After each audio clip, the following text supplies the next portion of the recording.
Ada sungai, ada buaya, lagi bingung mau makan apa? Hai sahabat budaya, kembali lagi di Siniar Kata Budaya, kata siapa? Bersama saya Irene Swastiwi dari Direktorat Pelindungan Kebudayaan.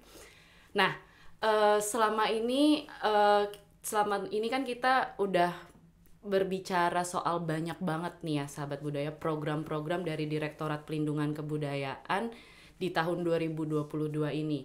Nah, seperti yang teman-teman sahabat budaya tahu, pastinya di suatu organisasi, suatu kantor itu ada orang-orang yang merencanakan program-program dan melakukan evaluasi. Nah, biar program-programnya lancar seperti itu ya. Sama juga dengan Direktorat Pelindungan Kebudayaan. Nah, di Direktorat Pelindungan Kebudayaan ini ada 4 kelompok kerja yang berada di bawah direktorat ini, dan tentunya ada salah satu bagian yang membicarakan soal program dan evaluasi tersebut. Nah, ini merupakan salah satu subbagian dari tata usaha. Nah, tapi daripada saya salah-salah nih ya, mungkin ada informasi yang salah yang saya sampaikan, saya udah mengundang 2 orang dari bagian program dan evaluasi. Bersama saya di sini udah ada Mas Sakti dan Mbak Widya. Halo, selamat siang, selamat datang di Siniar KBKS. Mas Sakti, Mbak Widya. Apa kabar? Alhamdulillah baik. Baik. Wah, ini udah siap pakai seragam nih ya. Iya, seragam Prabu. Seragam direktorat. Iya. Direktorat. Berarti udah siap untuk berbagi nih dengan sahabat budaya. Ya, insyaallah. Semoga. Oke. Nah, mumpung Mas Sakti dan Mbak Widya udah siap banget, aku mau tanya-tanya nih. Mungkin ke Mas Sakti dulu ya. Oke. Boleh diceritain nggak Mas, sebenarnya bagian atau subbagian program dan evaluasi itu sebenarnya apa, terus tugas dan fungsinya itu tuh ngapain kalau di Direktorat Pelindungan Kebudayaan ini? Ya, oke. Kalau berbicara tentang tugas dan fungsi sub urusan program dan evaluasi ya. Saya jadi teringat nih masa kecil itu. Apa nih? Itu lagunya Cikita Medi. Cikita Medi, sahabat budaya tahu nggak nih ya. Cikita Medi? Pastinya tahu. Tinggal googling lah ya. Kita seusia ya. Oke. Ya itu lagunya gini. Kamu makannya apa ya? Tempe. Ya, saya juru masaknya. Nah, itu kenapa tuh Mas hubungannya? Nah, itulah tugas kami. Kalau diibaratkan restoran, kami itu seperti juru masaknya gitu ya. Jadi yang namanya restoran, misalkan nih restoran pizza gitu ya, kita harus tahu stakeholder, penikmat restoran pizza itu apa gitu kan. Nah, pastinya pizza dong, ya kan. Nah, maka kita juga harus di dalam tugas kita, kita kan juga untuk perencanakan kegiatan dan penganggaran. Nah, kita harus identifikasi dulu nih, kita itu bergerak di bidang apa. Nah, kita kan di bidang pelindungan cagar budaya dan warisan budaya tak benda. Nah, yang itu yang pertama, kita untuk merencanakan kegiatan dan penganggaran ya. Ibaratnya kan kita memasak. Nah, bahan-bahannya dari mana? Bahan-bahannya itu dari usulan-usulan Pokja seperti itu. Nah, dari usulan Pokja kita identifikasi, kita analisis apakah sudah sesuai dengan kebutuhan direktorat, apakah sudah sesuai dengan kebutuhan stakeholder, apakah penganggarannya itu rasional, dan juga apakah realistis untuk dilaksanakan. Nah, maka kita tuangkan ke dalam dokumen-dokumen perencanaan. Nah, kemudian setelah kita menuangkan ke dalam dokumen-dokumen perencanaan, nah, ibaratnya setelah kita memasak nih pizza, itu yang menghidangkan adalah Pokja gitu ya. Nah, yang menghidangkan adalah Pokja. Nah, kemudian Pokja kan melaksanakan kegiatannya ya, dan serapan anggarannya. Nah, kemudian kita lihat apakah Pokja itu menyajikan makanan itu sesuai dengan apa yang direncanakan gitu ya. Sesuai dengan apa yang direncanakan, apakah ditambah bumbu-bumbu ataupun pemanis yang sebaiknya sebetulnya tidak dibutuhkan oleh organisasi ataupun stakeholder. Nah, kita melakukan pemantauan. Okay. Nah, setelah itu kita evaluasi nih. Ya, apakah ada suatu permasalahan gitu. Terus kemudian untuk tindak lanjutnya seperti apa. Nah, itu namanya evaluasi. Kita juga melakukan evaluasi kegiatan dan penganggaran. Biar kedepannya kalau ada kegiatan serupa jadi lebih baik tentunya ya. Ya, betul. Okay. Nah, selain itu kita juga melakukan pelaporan. Nah, pelaporan ini kita melakukan progres apa nih yang sudah dilakukan Direktorat Pelindungan Kebudayaan, capaian-capaian apa yang sudah dilakukan Direktorat Pelindungan Kebudayaan, kemudian sampai dengan penganggarannya sudah sejauh mana serapannya seperti itu. Nah, kalau misalkan ada permasalahan, tindak lanjutnya apa seperti itu. Nah, itu menjadi rekomendasi gitu ya untuk penganggaran selanjutnya. Nah, itu makanya kita melakukan pelaporan. Nah, kira-kira seperti itu, Mbak. Oke, berarti bisa dibilang ini juga ya sebagai pintu juga ya, karena maksudnya untuk kelompok kerja yang akan melaksanakan program harus melaporkan dulu sebelumnya, terus setelahnya juga tentunya melaporkan. Jadi termasuk mungkin soal penganggaran, soal sesuai dengan visi dan misi direktorat dan direktorat jenderal gitu lewat program dan evaluasi berarti gitu ya.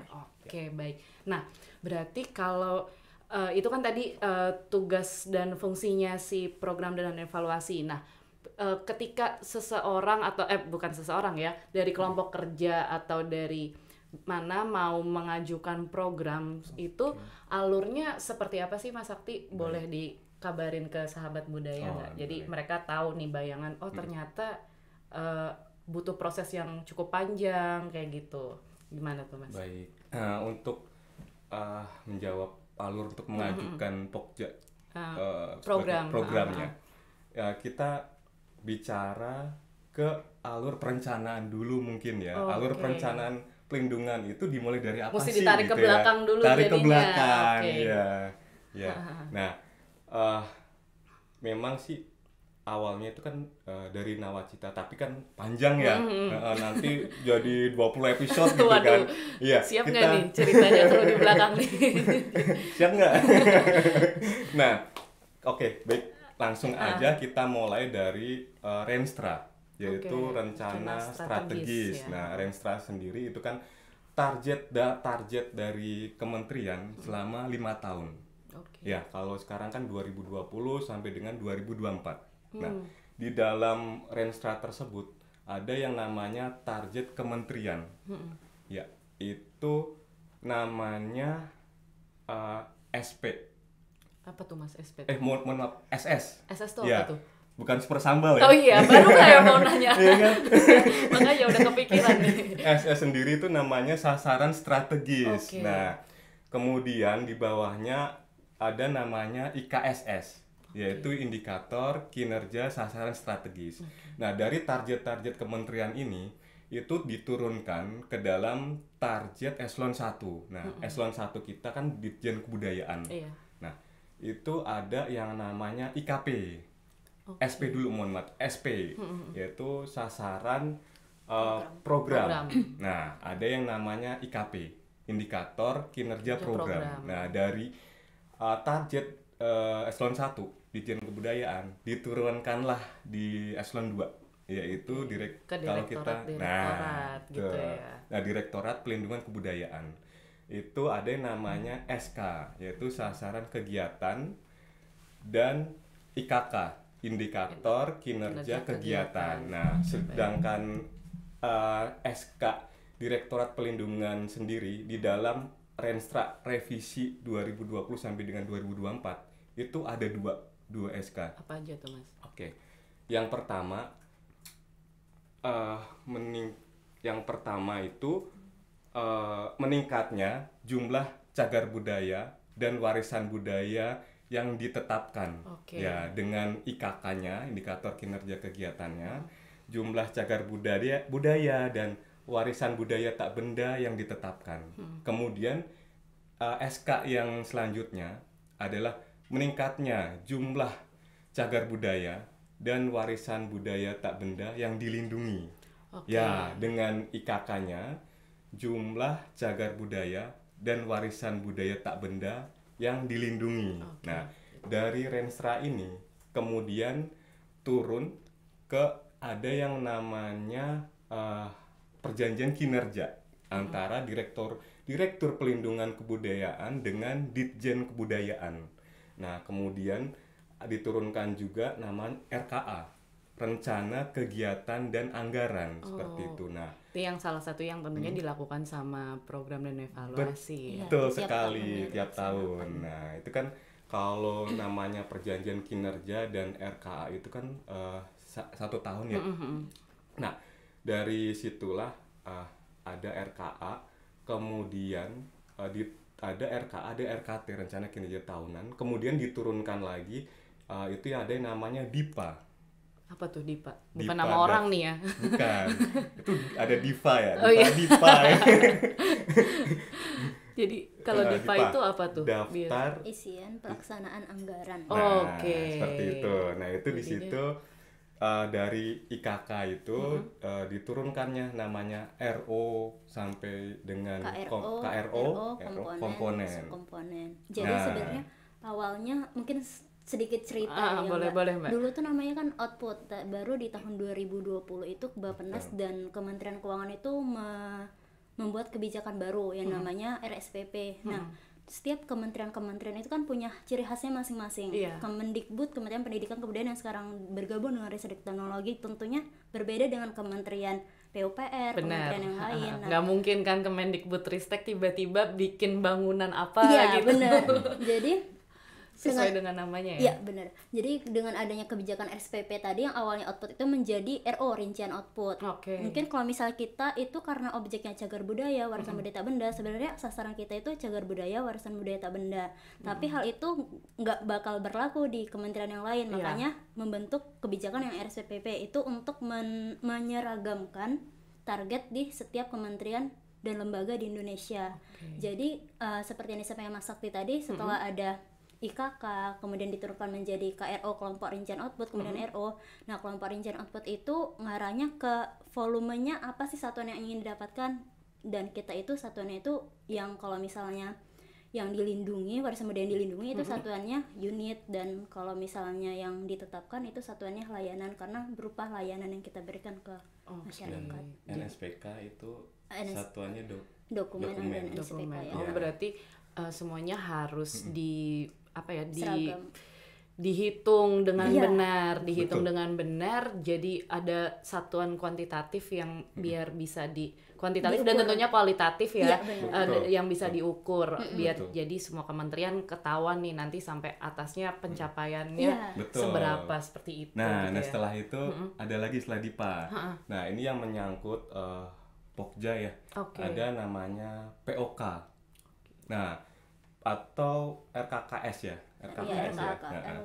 Nah, untuk menyusun POK ini kita itu kan usulan-usulan dari Pokja yang berupa RAB, Rencana Anggaran Belanja kan. Nah, dari RAB tersebut kita analisis sesuai dengan kebutuhan yang tadi itu ya yang saya sampaikan itu kan ya. Sesuai dengan visi misi atau direktorat atau udah realistis untuk dilaksanakan atau belum tuh anggarannya itu ada apakah sudah sesuai seperti itu.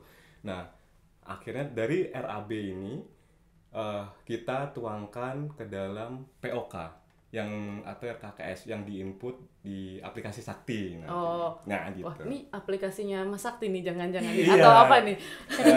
Terinspirasi. Boleh nanti diceritain nih ya tentang aplikasi ini nih.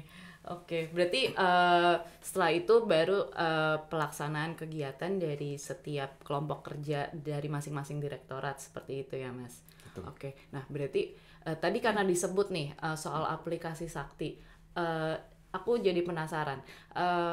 Apakah aplikasi Sakti ini nih buat apa? Terus apakah ada aplikasi-aplikasi lain yang dipakai sama program dan evaluasi untuk menyusun program-program ini, Mbak Widya? Boleh di-share nggak nih ke sahabat budaya?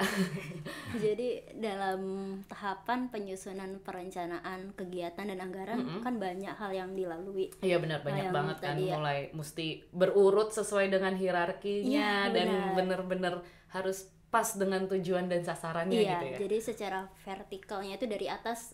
Kalau misalnya kita tuh perencanaan kan nginduknya ke Bappenas, Badan Pembangunan dan Pengawasan Nasional. Nah kemudian dari Bappenas kemudian bekerja sama dengan Kementerian Keuangan, baru diturunkan ke kementerian-kementerian dan lembaga. Nah itu menggunakan aplikasi yang namanya Krisna. Namanya Krisna. Di situ ada Renja KL, rencana kinerja kementerian dan lembaga. Jadi ibaratnya kita mau ngediriin rumah.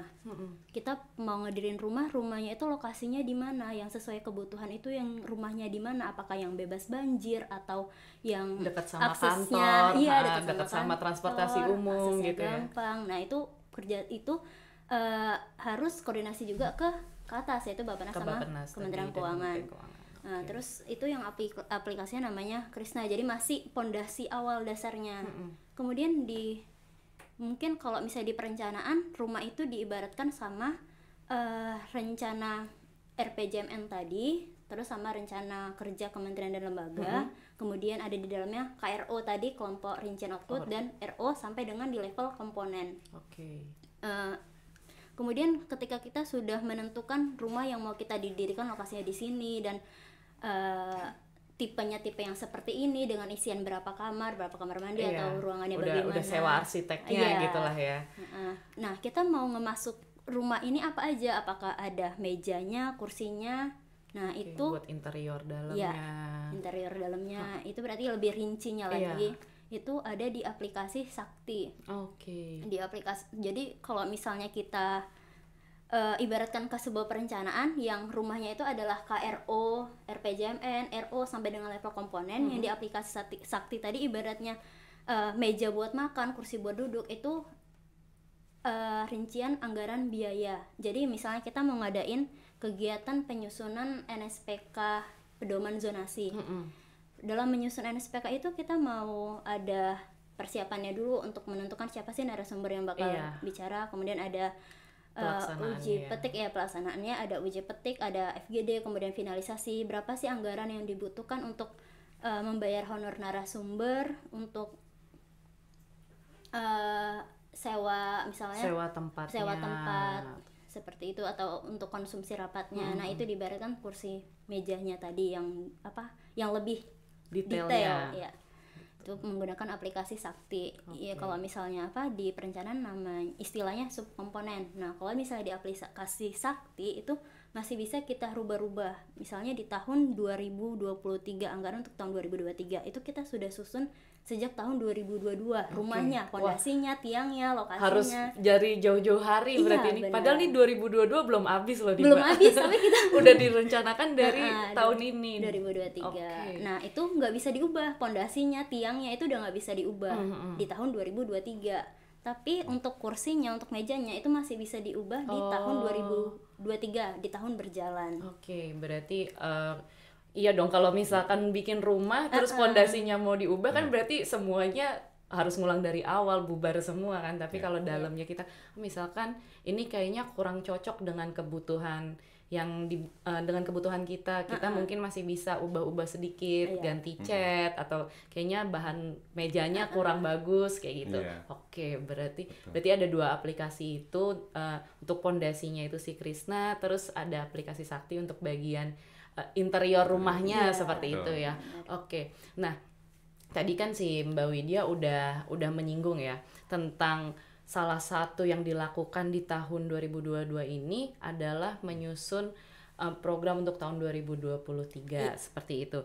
Nah berarti Mbak selama tahun 2022 ini nih program dan evaluasi itu udah melakukan apa aja?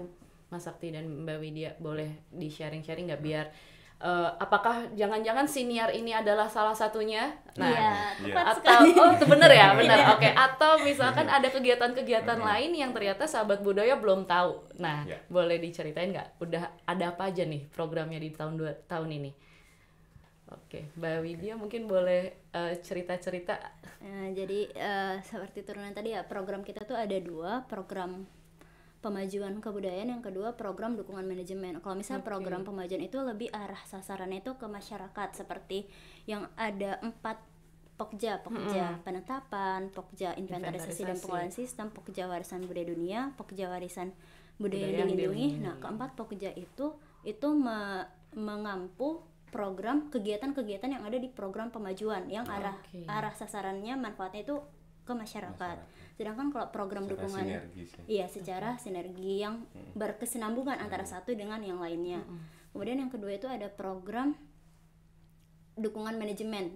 Program dukungan manajemen itu cenderung ke tata usaha, yang contohnya dari sukurusan kita sendiri, yang program dilakukan dan Mas Sakti dan Mbak Widya, menyusun kegiatan untuk mendukung kinerja dari kelompok-kelompok kerja ini pastinya ya, termasuk podcast ini khusus bagian tata usaha.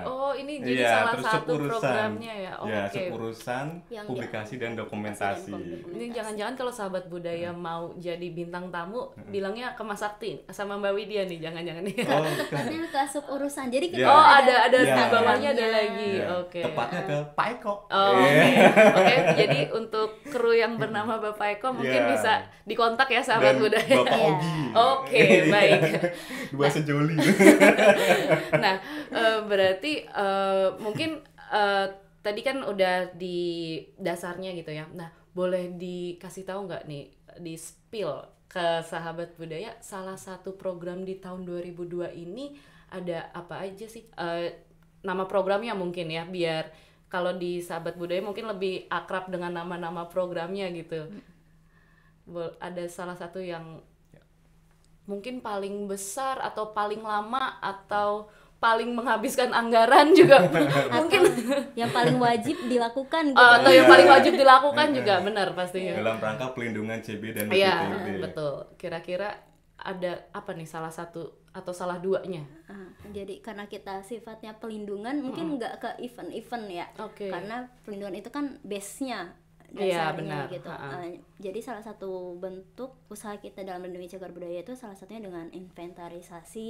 Jadi kita ngedata-data OPK mana aja sih, misalnya di Banjarmasin ada OPK apa, termasuk ke domain yang mana gitu. Kemudian kita juga ada penetapan yang setiap tahunnya itu kita adakan terus menerus, penetapan cagar budaya, penetapan warisan budaya tak benda. Jadi misalnya nih ada suatu benda, walaupun benda itu mungkin kalau ngelihat sekilas itu bendanya punya nilai penting, tapi itu kan harus cuma ngelihat sekilas. Kita harus mau dikaji dulu, harus dikaji gitu ya. dulu. Dan kita mau ngelindungin, kita juga nggak punya hak dan kewajiban kalau misalnya dia belum dikaji, belum ada dasar hukumnya, belum ada dasar seperti hukumnya. itu ya. Jadi harus dikaji dulu melalui, kalau cagar budaya itu namanya tim ahli cagar budaya, kalau misalnya WBTB tim ahli warisan budaya tak benda. Setelah dikaji, kemudian kita yang tentunya kajian itu juga memakan beberapa kali tahapan ya, kemudian kita mengusulkan hasilnya naskah rekomendasi yang kita ajukan ke menteri. Kemudian dari menteri disahkan lewat surat keputusan seperti itu ya. Seperti mungkin salah satunya yang ada juga nih sahabat budaya siniarnya di episode sebelumnya, salah satunya sidang penetapan warisan budaya tak benda. Jangan lupa nonton ya yang itu. Nah, tadi udah program tahun 2022. Nah, kalau untuk program tahun 2023 ini kan udah disusun ya. Nah, kira-kira Direktorat Pelindungan Kebudayaan ini akan melakukan apa aja di 2023 berarti? Baik, sebetulnya tahun 2023 memang sudah kita susun. Tapi untuk acuannya yang bernama Sidipa tadi ya kan, itu belum disahkan. Jadi mungkin saya tidak banyak bicara detail, hanya garis besar, karena kan namanya kalau belum keluar dipanya anggaran itu kan sewaktu-waktu bisa berubah tergantung kebijakan dan kondisi seperti itu. Nah, mungkin yang seperti disampaikan Mbak Widya tadi di program 2022 di program 2023 ini nggak jauh berbeda, seperti kita nanti masih ada penyusunan NSPK itu yang menjadi dasar pedoman untuk pelindungan CB dan WPTB. Kita juga ada nanti namanya pelindungan cagar budaya gitu ya, bukan cagar buaya, maaf ya. Ya cagar udah budaya. Kayak pantun saya. Iya. Pelindungan cagar budaya gitu ya. Di mana kita melakukan aksi-aksi untuk melindungi cagar budaya tersebut supaya cagar budaya tersebut tidak rusak, sehingga nantinya bisa dinikmati dan sebagai untuk pembelajaran bagi masyarakat Indonesia seperti itu ya. Nah, kemudian kita kan mengenal biasanya yang sering banyak orang ketahui itu cagar budaya kan ada di darat yang kelihatan gitu ya. Oh iya, benar. Ya. Benar-benar. Tapi jangan-jangan di bawah air atau di udara. Avatar. Gimana caranya? Kalau di udara sih nggak mungkin ya, kecuali dewa langit ya. Iya benar ya. Mungkin di bawah air. Kita ada butuh keahlian khusus tentunya. Betul, ya buat sahabat budaya kalau mau melihat cagar budaya atau yang di bawah air ini. Nah, betul sekali. Kita ada namanya pelindungan cagar budaya bawah air seperti itu. Nah, ya, baik. Pelindungan cagar budaya bawah air gitu kan ya. Penyelam nih sih. Penyelam gitu kan. Termasuk teman kita juga ada penyelam juga. Ya. Seru juga nih. Ya, itu kita juga melakukan pelindungan cagar budaya bawah air gitu ya. Nah, kemudian setelah kita melakukan istilahnya tadi penetapan ya, penetapan cagar budaya, maka kita lakukan zonasi. Zonasi cagar budaya ya. Zonasi cagar budaya sendiri melakukan pemetaan. Pemetaan itu pemetaan cagar budaya itu di mana di situ ada zona inti. Ya. Mungkin sebelumnya sudah pernah Pak Albert ya sampaikan. Oh iya benar, ada di episode sebelumnya iya, tuh. Iya, saya nonton itu. Jadi ada beberapa zona yang mungkin nanti ada juga zona pemanfaatan, pengembangan gitu ya. Nah, betul sekali. Ya, ada zona inti. Zona inti ini kan istilahnya yang harus clear ya. Tidak boleh ada pembangunan seperti itu kan, juga tidak boleh ada aktivitas jual beli seperti itu ya. Nah, karena harus menjaga banget nih. Betul karena itu di area si cagar budaya tersebut supaya tidak rusak kan. Nah, terus tadi juga ada zona pengembangan dan pemanfaatan itu ya. Nah, mungkin di episode sebelumnya mungkin bisa ditonton ya terkait zonasi. Nah, kita melakukan zonasi juga seperti itu. Nah, ada juga itu di tahun 2023 kita ada namanya penyebarluasan informasi. Nah, berarti salah satunya ini kan. Iya, lewat siniar ini. Nah, dan juga yang bisa ditunggu oleh sahabat budaya. Apa nih? Penasaran nih. Itu ada yang namanya sosialisasi PP, peraturan pemerintah. Nah, sosialisasi pemerintah ini nanti kita kemas dengan semenarik mungkin. Ya, nggak monoton dan nggak tegang gitu ya, cuma pidato bapak ibu nggak seperti itu. Ya nanti akan ada pertunjukannya seperti itu. Nah, itu bisa. Nah, itu sahabat budaya bisa ngikut nih. Kan mungkin mereka banyak bertanya-tanya nih Mbak Widya, Mas Sakti, kayak gimana sih caranya kalau kita nemuin benda diduga cagar budaya, atau misalkan nih ada nih tarian atau resep makanan dari daerah saya butuh bantuan nih untuk dilindungi, untuk didaftarkan, kan biasanya banyak pertanyaan dari masyarakat seperti itu ya.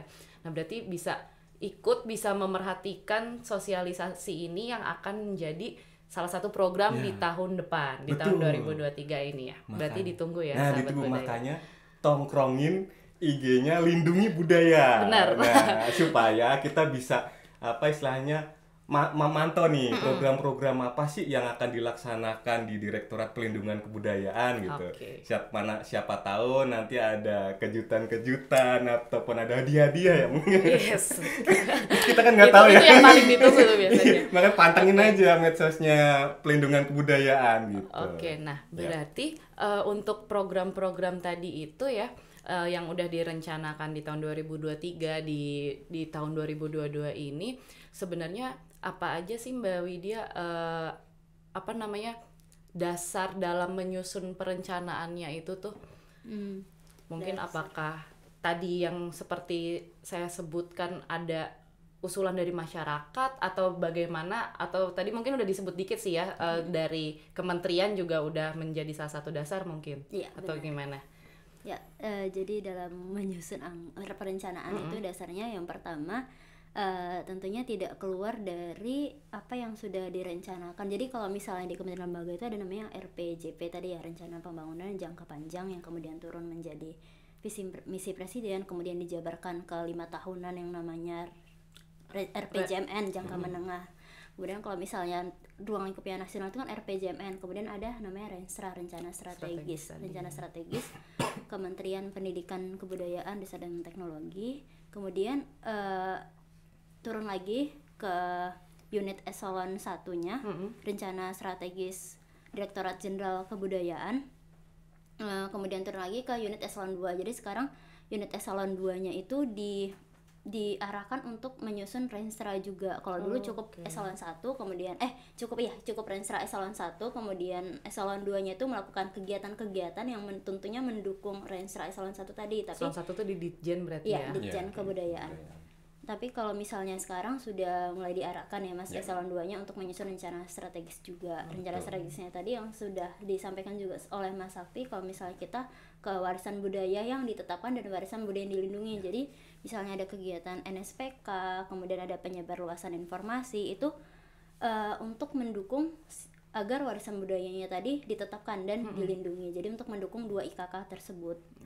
Dasarnya apa saja dalam menyusun perencanaan? Yang pertama yang tadi dari grand design-nya seperti itu. Kemudian kita juga membaca kebutuhan masyarakat gitu, misalnya. Jadi tentunya nggak melupakan kebutuhan masyarakat. Iya, jadi biar ketemu make sense gitu.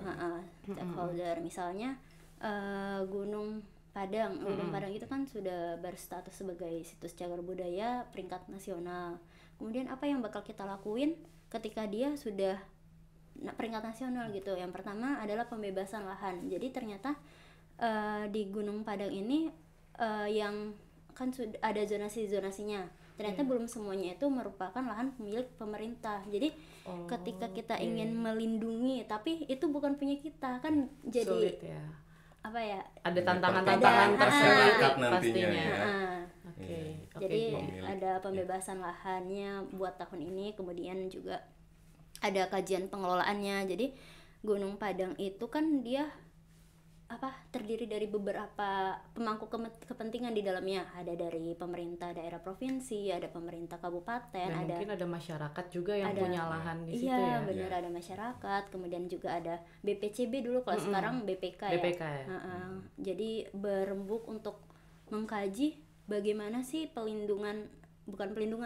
kepelestariannya. Pelestarian itu kan ada pelindungan, pengembangan, pemanfaatan. Nah, pelestarian Gunung Padang itu sebaiknya gitu dalam beberapa jangka waktu ke depan, dan siapa saja yang bertanggung jawab sama hal tersebut. Nah, di tahun 2022 itu kita juga 2002 ini kita melakukan hal tersebut. Jadi itu menjadi salah satu dasar penyusunan perencanaan ya, dari tingkat nasional, terus membaca kebutuhan masyarakat yang Pokja itu yang turun ke masyarakatnya tersebut.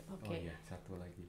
Mungkin setelah dilakukan pelindungan ya, CB gitu atau WPTB, bisa diturunkan ke direktorat lain. Misalkan PPK, karena Ditjen Kebudayaan itu kan direktoratnya sebenarnya sinergis ya, sinergis kegiatannya ya. Sesuai dengan urutan yang proses urutan yang harus dilakukan ya. Ya, setelah dilindungi kan kita diharuskan untuk melakukan pengembangan dan pemanfaatan, dimanfaatkan seperti itu ya, supaya menjaga kelestarian juga. Nah itu nanti dilakukan oleh Direktorat PPK namanya, pelindung pengembangan dan pemanfaatan kebudayaan dan sebagainya, turunkan ke direktorat lain sesuai dengan tusinya masing-masing. Sesuai gitu. Jadi dari pelindungan kebudayaan mungkin setelah ditetapkan, setelah dilakukan zonasi segala macam, diserahkan dalam tanda kutip ke direktorat lain yang lebih sesuai untuk tugas dan fungsinya yang berhubungan dengan masyarakat, mungkin dengan pelatihan-pelatihan seperti itu. Oke, baik. Terus ini jangan salah, kan asumsi mungkin kebanyakan gitu ya. Pelindungan apa sih kegiatan pelindungan kebudayaan itu yang menyentuh langsung di masyarakat gitu ya, yang berdampak langsung masyarakat gitu ya. Nah, sebetulnya kegiatan kita itu secara nggak langsung itu berdampak ke masyarakat. Contohnya itu kita ada yang namanya penetapan WPTB, ini salah satu contohnya ya. Nah, penetapan WPTB ini ketika ditetapkan itu menambah nilai terhadap masyarakat ataupun komunitas yang mempunyai warisan budaya tersebut. Nah, contohnya ya, mohon maaf, ini contohnya ya, satu contohnya. Misalkan nih, kan ada yang ditetapkan itu makanan tradisional. Nah, salah satunya itu ada lumpia Mbak Lin di Semarang gitu kan, lumpia basah. Nah, di lumpia Mbak Lin itu ada plang telah ditetapkan sebagai WPTB menurut SK Mendikbud nomor sekian. Nah, itu kan menambah yang pertama kan kebanggaan ya, kebanggaan yang sense of belongingnya masyarakat semakin tinggi. Terus orang-orang yang mau membeli juga kayak wah penasaran ya. Nah, betul. Ini gimana sih rasanya kayak gitu. Nah itulah manfaat yang langsung dirasakan masyarakat secara ekonomi juga. Nah, juga halnya dengan tarian ya, tarian ataupun tarian misalkan tari Bali kan sudah tetapkan 3 genre. Nah, itu juga otomatis masyarakat lebih mengenal tarian tersebut dan otomatis kan lebih banyak peminatnya kan. Nah, itu menghidupkan komunitas-komunitas sekitar juga seperti itu. Oke, berarti lebih ada dasar hukumnya juga ya untuk dilakukan pelestarian, terus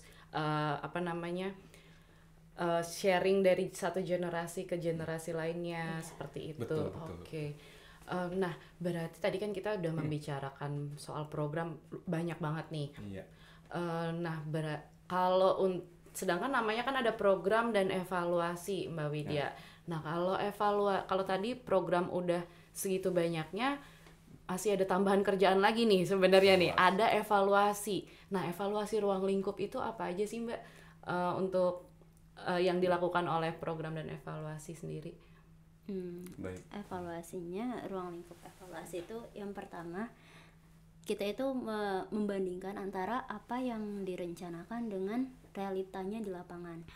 Misalnya rencana kita di bulan ini ternyata geser karena apa gesernya? Karena misalnya narasumbernya ternyata sibuk atau tempatnya gimana atau gimana, itu yang menjadi bahan pertimbangan kita untuk di tahun selanjutnya juga. Dan kita itu jadi sambil jalan kita itu juga punya, sambil pokja nih jalan kegiatannya, kita juga punya kewajiban, punya tugas buat memantau perjalanannya itu, misalnya ya seperti tadi waktunya, terus lokasinya, terus anggarannya. Ya karena kita kan ada namanya NKA, nilai kinerja anggaran. Nah, salah satu penilaian nilai kerja anggaran ini adalah realisasi anggaran presentasinya berapa gitu. Sudah diatur di Dirjen Perbendaharaan Kementerian Keuangan untuk triwulan 1-nya itu belanja bahan berapa, belanja modal berapa, belanja pegawai berapa, kemudian di triwulan 2 berapa, triwulan 3 berapa, triwulan 4 berapa. Jadi sebenarnya sudah ada proporsi idealnya masing-masing. Nah, kita ngelihat apakah kita itu sudah cukup ideal untuk mengikuti hal tersebut, tidak. Kalau misalnya tidak ideal, kenapa gitu, masalahnya apa. Sebenarnya segala sesuatunya bisa dibicarakan, bisa diusahakan gitu. Jadi ketahuan juga mungkin ya tadi dari mungkin salah satunya dari anggaran yang udah ada, ketahuan nih sekian persen dipakai untuk apa. Jadi pertanggungjawabannya juga jelas untuk evaluasi. Salah satunya yang dilakukan evaluasi itu seperti itu ya, Mas Sakti ya. Sederhananya gini, Mbak. Evaluasi itu membandingkan antara perbandingan antara pelaksanaan kegiatan dan perencanaan seperti itu. Nah, kesesuaian pelaksanaan maupun perencanaannya. Nah, itu kan juga kita lakukan juga dalam setiap bulan juga ya.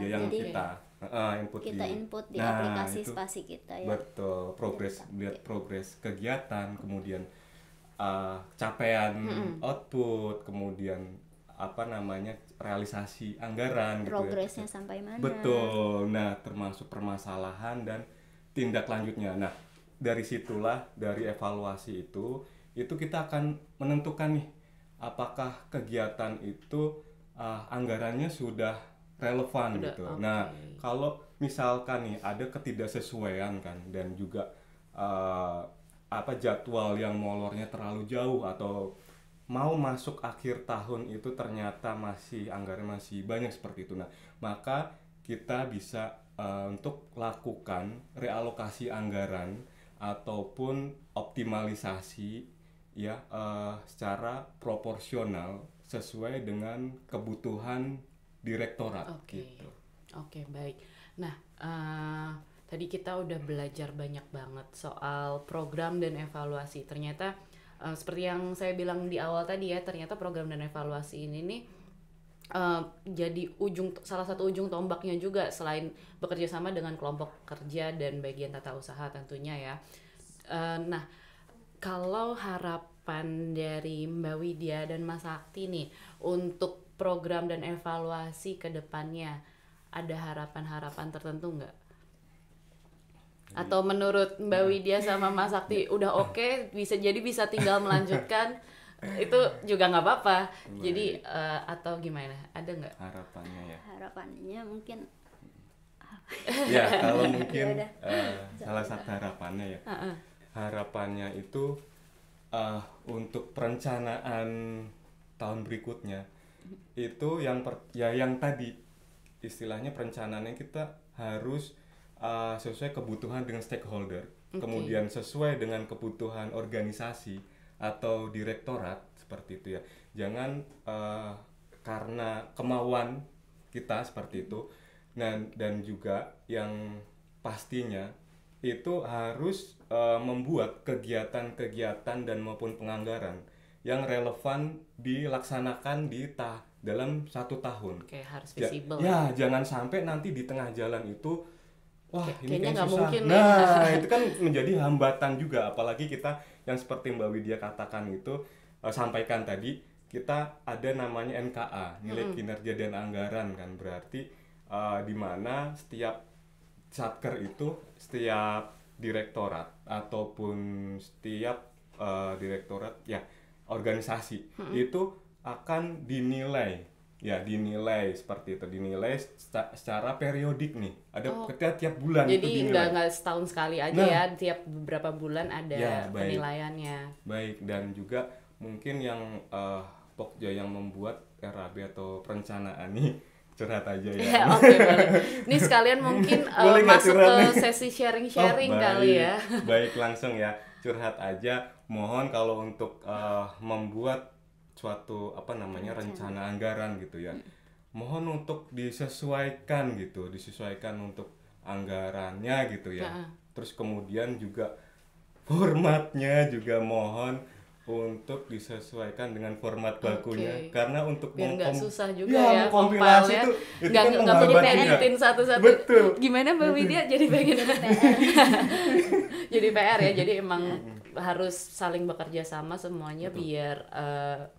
biar sesuai dengan apa yang diharapkan, terus nanti juga tahun depannya tentunya bisa merekomendasikan sesuatu yang jauh lebih baik. Nah, kalau Mbak Widya kira-kira ada sharing apa nih, curhatan mungkin dikit? Sebenarnya saya yang pertama tuh bersyukur ya ditempatkan di program dan evaluasi, karena merupakan posisi yang menurut saya strategis gitu, karena semua hal pekerjaan itu inti awal dan akhirnya itu di sini gitu.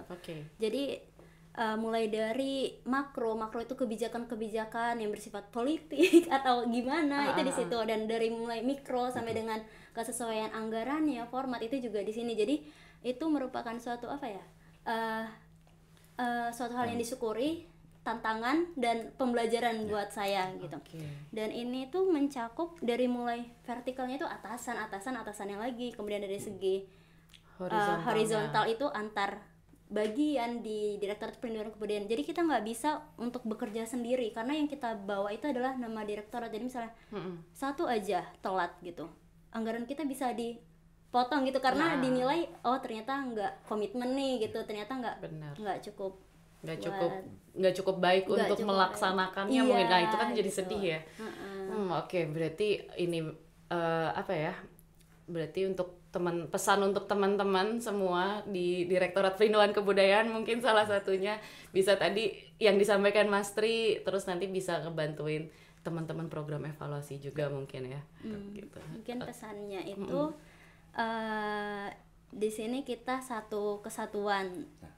Jadi perlu kerjasama yang erat, nggak ada ego antara satu bagian ke bagian yang lain, nggak ada yang lebih dari yang lain. Semuanya itu sama untuk membawa nama direktorat yang tugas dan fungsinya itu sudah terdapat di dalam undang-undang, yaitu pelindungan kebudayaan. Keren. Nah, kalau dari Mas Sakti ada kata penutup nggak nih? Kata penutup. Tadi Mbak Widya udah, terus dari Mas Sakti. Ya, kata penutup ya. Nah, kalau kata penutup sih diibaratkan kita itu mengibaratkan diri kita itu restoran gitu ya. Organisasi kita restoran. Ya, di mana kita itu menyajikan untuk konsumen, yaitu stakeholder. Nah, maka di sini kita dalam rangka pemuasan stakeholder, ya, jadi kita harus membuat suatu kegiatan atau suatu penganggaran. Kita menyesuaikan dengan kebutuhan stakeholder dan sama seperti Mbak Widya tadi, kita mari untuk quotes-nya, mari kita sinergi bersama untuk pelindungan cagar budaya dan warisan budaya tak benda. Menyambung dari Mbak Widya tadi ya. Keren sekali. Semuanya harus kerjasama bareng-bareng. Dari Mbak Widya mungkin ada tambahan? Mungkin ya tambahan sudah ini cukup, tapi mungkin buat kita dan reminder sendiri-sendiri dan di program evaluasi ada kata-kata quotes dari seorang ahli apa ya, sering baca gitu tapi saya lupa tokonya siapa, yang artinya gagal merencanakan itu sama dengan merencanakan kegagalan. Oke, wah. Berarti jangan sampai kita merencanakan sesuatu yang gak visible karena takutnya nanti malah jadi gagal. Kalau jadi harus memungkinkan nih untuk dilakukan gitu ya. Oke, baik, terima kasih banyak Mas Sakti, Mbak Widya untuk sharing-sharingnya tentang program dan evaluasi. Mungkin nanti kalau ada program-program yang bisa mengajak sahabat budaya di rumah bisa di sharing-sharing juga di media sosial Direktorat Pelindungan Kebudayaan biar sahabat budaya bisa ngikut, bisa itu. Nah, terus untuk teman-teman dari seluruh Direktorat Pelindungan Kebudayaan juga mari kita bekerja sama untuk membawa Direktorat Pelindungan Kebudayaan ke yang lebih baik. Nah, kalau sahabat budaya mau tahu program apa aja dari Direktorat Pelindungan Kebudayaan yang akan dilaksanakan maupun yang telah dilaksanakan, berarti sahabat budaya jangan sampai lupa untuk mengikuti kami di berbagai media sosial. Di Instagram kami ada @lindungibudaya dan di YouTube kami untuk menonton siniar KBKS ada Pelindungan Kebudayaan. Terima kasih sahabat budaya sudah mengikuti siniar ini. Sampai jumpa.